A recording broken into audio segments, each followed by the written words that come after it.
tell me about maritime area. Long time ago agreement by the slave master, talking about the head and the billies and dollar because patriots. All people who love them country bad, bad love them homeland. Will never give it up to another nation. Country bad, bad love them homeland. Will never give it up to another nation. This a we we the fear. Nobody give it to no Guatemala. This a we the fear. Nobody give it to no Guatemala. This time me name is Pupa. Believe me come from the Billy City area. 110% Belize and proud of it. No, tell me about maritime area. Long time ago agreement by the slave master, talking about the head and the Belize and dollar because patriots. All people who love them country bad, bad love them homeland. Will never give it up to another nation. Country bad, bad love them homeland. Will never give it up to another nation. This a we the fear. Nobody give it to no Guatemala. This a we the fear. Nobody give it to no Guatemala. This time me name is Pupa. Believe me come from the Billy City area. 110% Belize and proud of it. No, tell me about maritime area. Long time ago agreement by the slave master, talking about the head and the Billies and dollar because patriots. All people who love them country bad, bad love them homeland. Will never give it up to another nation. Country bad, bad love them homeland.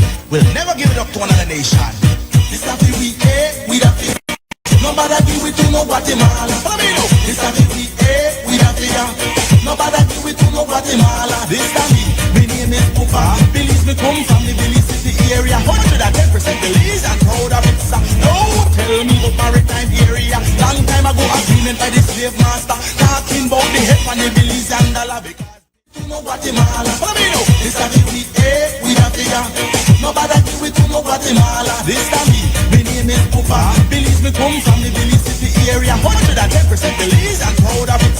No, tell me about maritime area. Long time ago agreement by the slave master, talking about the head and the Billies and dollar because patriots. All people who love them country bad, bad love them homeland. Will never give it up to another nation. Country bad, bad love them homeland. Will never give it up to another nation. This a we the fear. Nobody give it to no Guatemala. This a we the fear. Nobody give it to no Guatemala. This time me name is Pupa. Believe me come from the Billy City area. 110% Belize and proud of it. No, tell me about maritime area. Long time ago agreement by the slave master, talking about the head and the Billies and dollar because patriots. All people who love them country bad, bad love them homeland. Will never give it up to another nation. Country bad, bad love them homeland. Will never give it up to another nation. This a we the fear. Nobody give it to no Guatemala. This a we the fear. Nobody give it to no Guatemala. This time me name is Pupa. Believe me come from the Billy City area. 110% Belize and proud of it. No, tell me about maritime area. Long time ago agreement by the slave master, talking about the head and the Billies and dollar because patriots.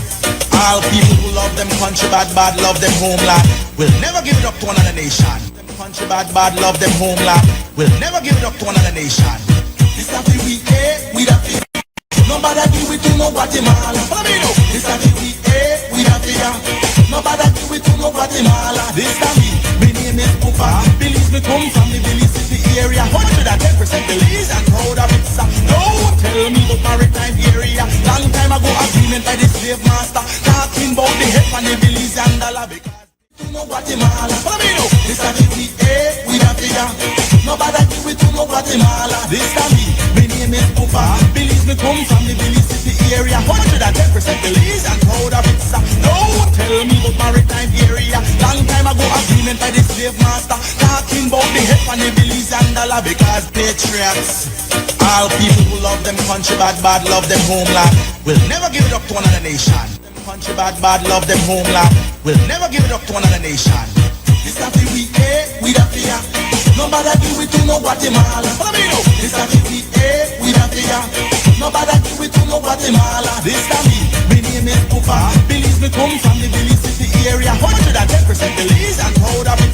No, tell me about maritime area. Long time ago agreement by the slave master, talking about the head and the Billies and dollar because patriots.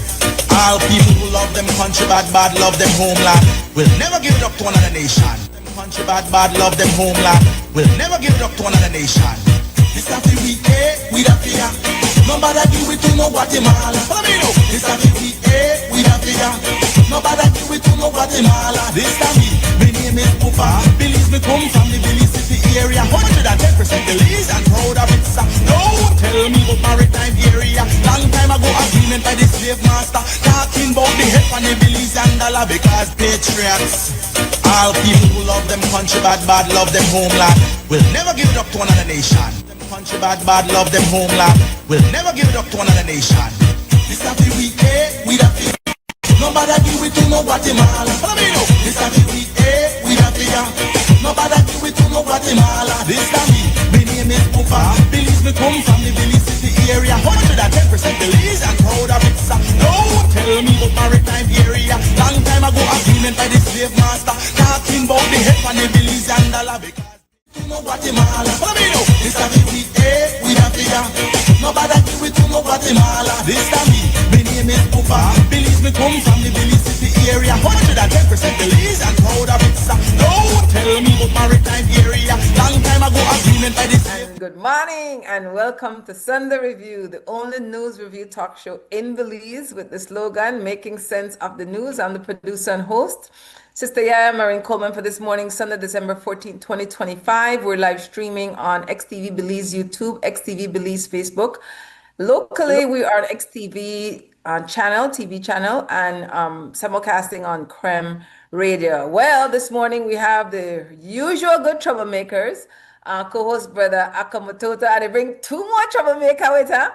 They want to talk about and say, leave it. One of them has been here before, Breddah Doc Isaac Saney. I'm a new troublemaker, and I mean it a generational troublemaker. Breddah Doc Toivo Asheekee. Brother Ako, tell me about your people, eh? Good morning, Sister YaYa. Good morning to our two good comrades and brothers, my fellow Trini, Dr. Saney, and my good brother Toivo Asheekee, Dr. Toivo Asheekee. Welcome to our program this morning, and welcome to our listening audience in Belize on XTV and Creme Radio. Thanks, Brother Ako. How are you doing this morning, Brother Toivo? Oh, we're doing well. We're doing well right now. Ready to get into the program today. Give thanks. And you, Brother Isaac, how are you being? I'm doing fine. I guess as fine as can be in this increasingly frightening and unsettling world. Yes, we'll be focusing on Caribbean news, thanks to Brother Ako. But I just have to tell you, no can't say this, right? Because before the show, I think it's very interesting that both brothers are responsible for child care this morning. They're active fathers. I like that as black men. Brother Ako, got us strong with your stories, Caribbean news stories this morning. Yeah, so we are going to have a few pieces this morning. The headline, this is out of Puerto Rico this morning. Very interesting headline given what we have been experiencing in the Caribbean with the U.S. apparent intervention relative to Venezuela. And the headline is U.S. imperialism and Venezuela's defeat.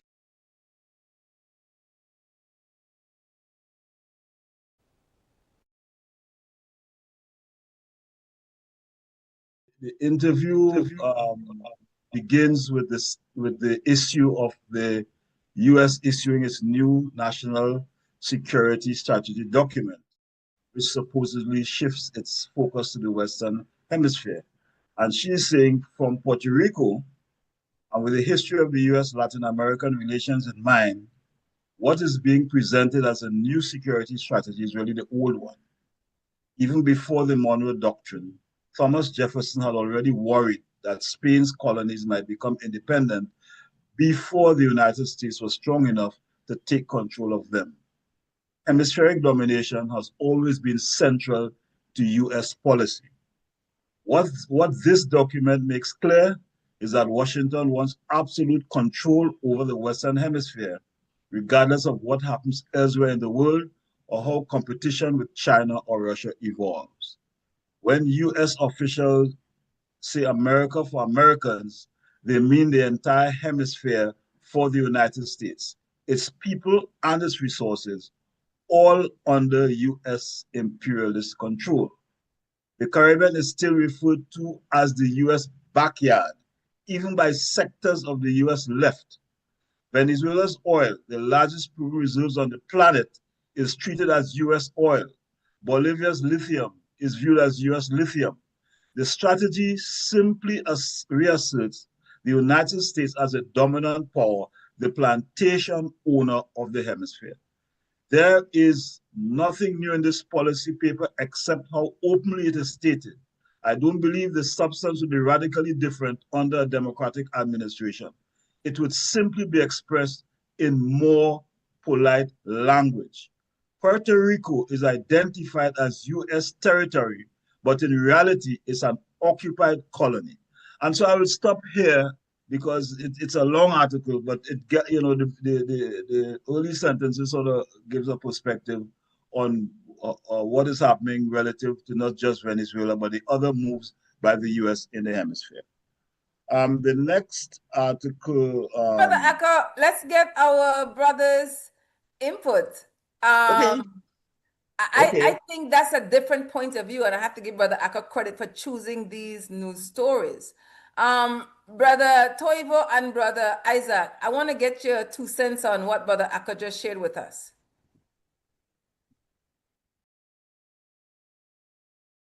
Okay, I'll jump in maybe quickly first.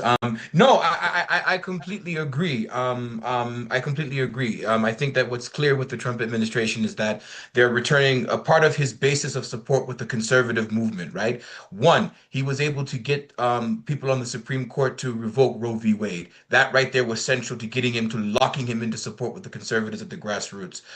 Two, is back to the U.S. what they say isolationism, but I don't agree with that term fully. It's really just regionalism, if you will, to be cute with words, is that it actually is more focused on the region there, etc., right? The Caribbean, Latin America, and that sphere of influence. So I absolutely, I think that is the point is very well taken. It's just an older idea coming back. Now. Also note the admiral, the brother, again, just because you're a brother don't mean we're on your side, but the brother who was this admiral was removed essentially from power 2 years before his term was up. And they have been systematically, if you've been seeing, Hesketh has been removing top level military commanders, black and white, who are not down with this new agenda, like global police force agenda. So again, they're putting their people who they want. And part of the disagreement with the admiral who had to just I think a few days ago, he actually had to resign command or like hand over command, if you will, into early retirement, is over the strikes in Venezuela. He's against them. He says that it's actually not what they should be doing. He's the top ranking admiral in their armed forces. So it's very interesting. Even within the army, there is a difference. There is a tension here that's going on here. So I would agree with what's in that article fully, and I could say more things later. But I think that this is a return to an old thing. And I also low key, even though he's not as openly in some of these things, this is very much the brainchild of Rubio and the Cuban expats who are there, who are having their ideas of reorganization in the region, and they're seeing through Trump a way to sort of insert themselves in the international realm in ways. But I'm curious what Brother Isaac also has to say. Yeah. I agree with you completely, Toivo, on this. And I think this is a return not just to Monroe Doctrine on steroids, for want of a better term, but manifest destiny, this white supremacist conception that, somehow the United States, right? At least, Trump was referring to, we want people in from Norway, the certain, what they call the American stock, have sort of this divine right, not only to rule the United States, but the rest of the Americas and so forth. And as, Simon Bolivar once said, as imperfect as his liberation project was, that it seems that the region is cursed to actually have to face the plague of the U.S. idea of so-called democracy and freedom, which is obviously nothing to do with it. It's a sham. It's to justify the domination. And I agree, brother. This is not about isolation. This is about the United States, watching the changes geopolitically, right? And it's important to understand there's both continuity and rupture.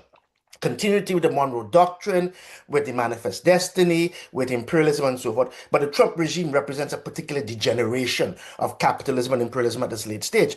But, it was Blinken who at one point said, and when he was in the Obama administration, said that the front line of struggle, right? Okay. Was it, or the Biden administration, front line of struggle against China was in Latin America, right? So this is about them, reasserting or trying to establish their hegemony in the region as they fight for global domination and so forth, right? So it's a very dangerous time. And there are divisions, as Brother Toivo has pointed out, within the U.S. ruling class, right? Because they know there's always what I like to call, and other people have called, the rule of unintended consequences, right? They think and they have this overwhelming belief that they can shape the world. They have overweening power, that they are invincible, that they can shape everything the way they wish to, right? That's their belief, right? But consequently, there sometimes are things that happen where they end up being their own grave diggers, right? And the last point I'd like to make as well is that this intense pressure on Venezuela, right? You know, the ultimate goal is Cuba. The ultimate goal is the Cuban Revolution. The ultimate goal is to destroy this example, not only of independence and sovereignty, but it's possible with all its twists and turns and imperfections, right, to build a different society.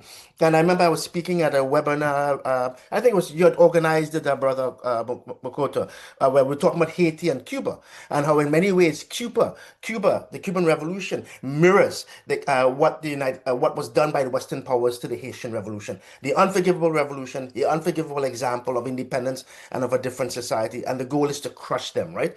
And yes, and this has been driven by Rubio, and we can have a further conversation on whether Rubio and Hegseth and these guys believe they have to rush through with these kind of vicious, hyper-aggressive policies before Trump was, for example, to no longer be in power, suddenly to pass away, because there's lots of stuff writing about, he's in decline and so forth, and whether they would be able to hold together the MAGA, quote unquote, constituency, right? They don't have, I hate to use the word, the hold. I was going to use the word charisma. Trump doesn't have charisma. The hold that Trump has on them, right? They don't have that cachet, right? So there's all of these different things. So it's one thing, it's a danger of U.S. imperialism, but it's also U.S. imperialism in a time of crisis, which makes it extremely dangerous for the region and for the world. And then one thing we haven't discussed, but we can talk about later, is the pressure on the Caribbean islands themselves. What happened in the St. Vincent election, right? Okay.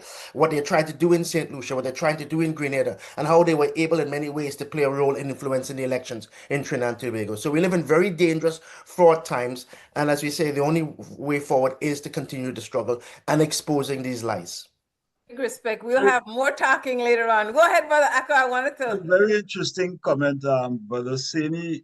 I think the statement is either Bolivar or Marty made the statement that it seems the United States is destined to plague our America with misery in the name of democracy. I think that is the exact quote.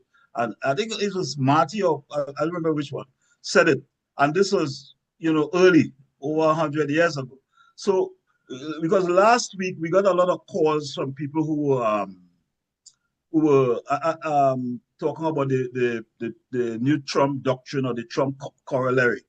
And I quoted the Ghanaian scholar at UWI, Professor, well, do remember his name now, but he made the statement, it is all about adjustment and continuity, and this is really what imperialism does. As someone said a long time ago, it is an adaptive tendency. It will adapt to suit the conditions that serve its interest, And so very, very interesting. And just to support that, yesterday, a news report came out that Pete Hegseth had a meeting with the Grenadian Prime Minister yesterday, right? And for those who may not be familiar, why this is important, before the U.S. military placed a radar in Trinidad, they went to Grenada before. And the Grenadian government strategically stalled, right? And so they could not get the radar put in Grenada. So they put the radar in Tobago. Yeah. So now whatever they are doing, they are trying to get Grenada. And when you look at the map, right, and then Hegseth was one of the senior military officials was in Guyana recently signing a new deal. So when you look at the map, you are literally seeing them surrounding Venezuela. With Trinidad playing a very shameful and dubious role, and then now they try to get Grenada on board. Guyana is on board, and you're seeing this whole setup. So very, very interesting. Okay. Herb Adu was a Ghanaian scholar, Dr. Herb Adu. Yeah, Herb Adu was a very significant scholar. I remember meeting him, right? I think he's passed on now. Yeah, he's passed. Very powerful scholar from the Caribbean. And I always like to say the work that's done in the University of West Indies is often ignored, right? Because there's this sort of a chauvinistic thing to only privileged scholarship in the North. But it was, yes, you're right.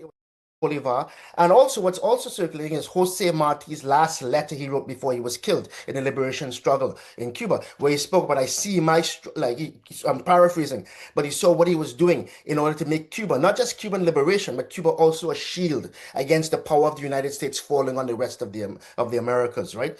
So these have things that have deep historical roots. Okay, so there's that fundamental continuity with the logic of U.S. imperialism, which has always required domination and plunder of the region, right? And of course, Trump brings a particular degeneration and heightened psychosis of U.S. imperialism at this time. Thanks, Brother Akka. What's your next story? Next story is actually from Antigua, and it looks at the whole tourism complex in the Caribbean, and the headline is Rebranded Plantations, How Empire Luxury Caribbean Tourism. I'll just read a bit of it and the brothers could comment too. Luxury tourism in the Caribbean sells a kind of timelessness, a paradise of sun, sea, and sand. But to step off the cruise ship or away from the all-inclusive resort is to see a more complex picture, a history of colonialism and a future of climate devastation. New research from the Commonwealth think tank maps show over the 400 since the first English ships arrived in Barbados, Empire engineered a system of wealth extraction that shapes the tourism economies of today. Hilary Beckles, Barbadian historian and chair of the CARICOM Reparations Commission, describes Barbados as the birthplace of British slave society between 1640 and 1807. Britain transported 387,000 enslaved West Africans to the island. Extraordinary violence, from whippings to amputations and executions, were a regular feature of their lives. On the plantation, the life expectancy of an enslaved person on the island of Barbados was 29 years old. You know, on the back of this suffering was built, the slave system was built extraordinary wealth for colonial powers. And it talks about, part of it talks about the fact that the enslavers were given reparations, and one particular British family was an MP, the Drax family. They made 600,000 pounds in today's money from the Barbadian plantation. But the article goes on to speak about the fact that when the tourist comes, 80% of what is spent does not stay on the territory. And the 20% that remains, most of it is utilized sometimes in ways that even more foreign firms and foreign entities benefit. So the perspective of the article, which is what most of the governments in the Caribbean are doing now, is moving away from farming and agriculture and so on, and utilizing very, very productive lands in order to build hotels and luxury condominiums. So it's called Rebranded Plantations, How Empire Shaped Luxury Caribbean Tourism. Brothers, y'all could just jump in. You don't have to wait for me. Well, sorry, Toivo, you can go first. Yeah, no worries. Yeah, no. So again, it's interesting. I was reading it. It's funny that you bring this article up because I was just reading articles this morning, just as I normally do. And there was an article that was talking about Jamaica. And again, we give our our love and prayers to everyone there on the island, right? And others impacted by the hurricane, right? But it just exactly is what you're saying. Literally, the article, I think it's in the the Western/US press. It was saying, it said, just to paraphrase that, what Jamaica needs now from everyone is tourism. Yeah. To help them recover from the thing. And I'm like, you see, so literally, like, you're going to use the disaster as a way to now deepen to deepen a particular type of exploitative capitalist relation on the island, versus this should, because even if you look again, so many of you will know this better than myself. Again, I haven't examined what's been happening, but from the maps I have seen of the impacted areas and stuff, right? If you look at some of these areas, right? What does it mean to begin to rebuild a society along different modes of production and different ways of understanding things, given certain areas were impacted more than others, given maybe your proximity or less from some of the urban area or some certain types of areas on the island. And so as you're talking about that, I hear that. And then also, just coming from Namibia myself, right? Again, with my mother at one point very deep in the tourism industry, again, part of how they are understanding the tourism industry is another way, not just to change particular capitalist relations, but also a cultural relation, as it were, is also to now attack us from the way of culture by the idea of now having a tourism with the tourism industry. You can bring a particular kind of person that comes down that also tries to, in a particular way, change some of the cultural traditions, some of the ideas of resistance and the ideas of autonomy on in some of our places. Even similar, if you think of right now, particularly, there's a big push in the Black community in the U.S. to actually hype up Colombian tourism, particularly to some of the areas of people of African Colombian descent. And there is a debate amongst those who are traveling there, those who are more progressive, to say, are we also just coming there as imperialists Yeah. or as tourists? You know what I'm saying? Black, you know what I'm just coming there to extract and to sort of live a particular kind of a black life that you can't live Yeah. in the US. So I think of those things, and I think the tourism is another arm, and that will be the main arm that will be used when they want to attack Cuba and Venezuela with this leader who you give a Nobel Peace Prize and she's calling for war. She's going for. I agree completely what you said, and it's interesting, this debate over, becoming a spectacle, right, and reproducing all the imperialist and colonial span was a debate that took place in Cuba because when the economic crisis hit Cuba at the collapse of the Soviet Union, they went heavily into tourism. It was a unavoidable decision, right, and it began to reproduce, right, a lot of the negative consequences, the very horrible things we see in the rest of the Caribbean. But what's interesting is that when I was doing my studies in the 90s and 2000s, Cuba was holding on to more of the tourist dollar than in places like Barbados, right? 60 to 70 cents of the dollar stayed in Cuba, right? Which is why right now, particularly in Canada, which is the largest source of tourists to Cuba, over 1 million at one point, sometimes close to even 2 million at the height, there's a considered attack on tourism in Cuba because it's a very important part of the economy.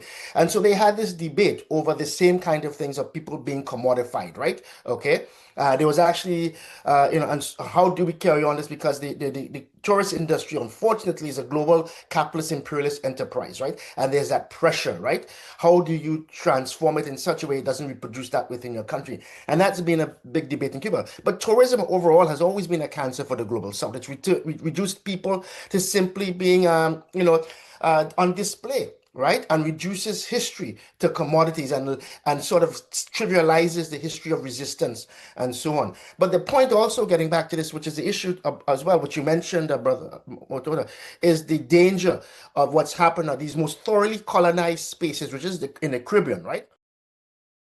Truly slave societies emerge as Hillary, vulnerable to climate change. So even after Melissa had hit Jamaica and did all that damage in Westmoreland, right? Okay, and then hit Eastern Cuba, just a few days later, there was a sudden rainstorm, right? Rainstorm in Barbados, right? That caused a tremendous amount of damage. So there's all of this stuff and everything, yeah, that's taking place in terms of climate change. No, really, if I could jump in really, really quick on the Go ahead. climate change, I really like that point, Isaac.